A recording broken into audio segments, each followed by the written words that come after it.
بسم الله الرحمن الرحیم.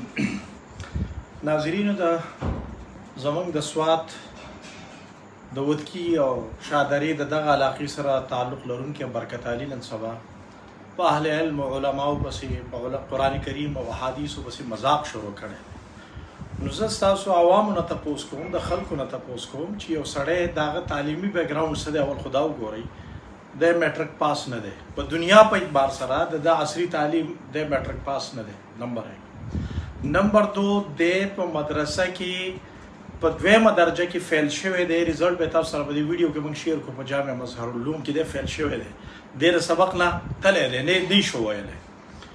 نو چې د سړي عصري تعلیم هم نه وي، دنیوي تعلیم هم نه وي، نو دله چا اختیار ورکړی چې د قرآن کریم په لاس کې راوالي او د ټول امت مسلمه متفق علی عقاید رد کوي او د ټول د سوات جید علماء کرام چې عمر په قرآن او حدیث لګولی دی، دا د هغې ټولو تردید کوي او کله ورته ابو جهل او کله ورته فرقه فرست او کله یو څه او کله بل څه.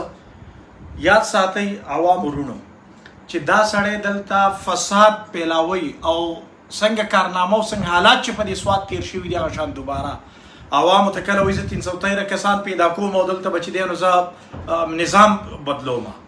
ته جاهل سړی، ته عالم نه، ته مفسر نه، ته محدث نه، ته پروفیسر نه، ته ټیچر نه، ته ډاکټر نه، ستا سره سرټیفیکیټ نشته، ستا سره یو سند نشته، ته په کوم کیټګري کې نظام بدلې، ستا څه حیثیت دی؟ او زه د سوات عوامو ته وایم چې د کومو خلکو سره ناس پاس ته ځي نومونه نه علم، هغې مخکې فسادات کړي په باړه وغیره کې او د استادانو ګریوانونو ته لاسونه اړولي دي. یاد ساتئ دی دلته فساد پیلاوي. زه دلته سرکاري ادارو ته هم دا وایم، زه دلته کومې چې تمام ادارې دي هغې ته دا وایم چې دې سړي ته لګام واچوئ او که نه خوښه مې چې دلته فساد پیلاو کړي. ځکه ټول عمر علماو ته، تبلیغ والاو ته، اکابرینو ته، مدارسو ته بد رد وایي. د دې نه علاوه د نه تفسیر بیانوي، نه حدیث خو دې مني نه، او په قرآن کې تحریفات کوي. قرآن دله ورځي نه، په کوم حیثیت دی ناست دی چې دی دلته خلکو ته تفسیر وایي او د علماو له چیلنج ورکوي عالم ستا سره په څه بنیاد باندې کښېني. ته یو صورت ترجمه او تشریح صحیح وکړه، په خدای قسم یو صورت. راځه سرکاري ادارې کې نه وه، علما کې نه وه، زه به ستا ومنم چې ستا څه حیثیت دی. بله خبره، عجیب مسائل کې کله وایي چې قرباني ابراهیم علیه السلام، اسماعیل علیه السلام دروغ دي، انی ارا فی المنام دې آیات کې تحریفات کوي. او بیا ما د قربانۍ پیسې غریبانان لور کې او غریبانان ډیر خوشاله شو، ډیر دعاګانې کولې چې ته دومره خیرخواهی ته په سیلاب کې کم ځای وي. د کومو علماو مدارسو ته تبلیغ والا ته چې بد رد وي، دا کوسې د هغې نه ډک وي، د خلکو خدمت یې کوو په سیلاب کې. ته ورشه جامع مظهر العلوم علما، مدرسین او طلبا په کوڅو کې د خلکو کورونه پاکول، د کراچۍ نه او د اسلام آباد نه ټول علما راغلي دلته د خلکو خدمتونه کول. دارنګې دا طلبه کرام ستړي شو، ښه پوره کار یې وکړو. اوس پکې لږ ساعت لږ د موږ اوبه وڅښي، انشاءالله بیا به کار شروع کړي. الله پاک دې د دوی په ځوانو کې، په علم کې، په عمل کې برکت ولګوي. تبلیغ والا چې ته ورته هر وخت ترتیب والا هغه غریبانان صبر والي دي، څه نه وایي ته هغې ته بد رد وی.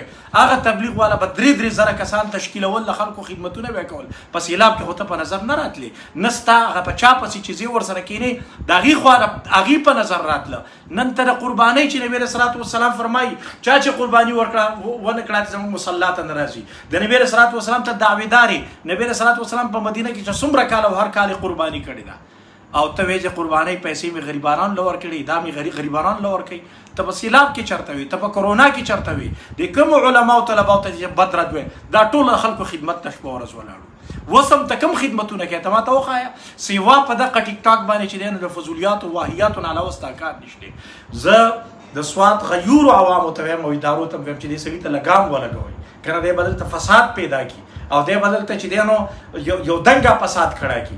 ځکه دی نه په تفسیر پوهېږي، دی نه حدیث مني، دی په قرآن کې تحریف کوي، نه دی د اهلیت د دې لري.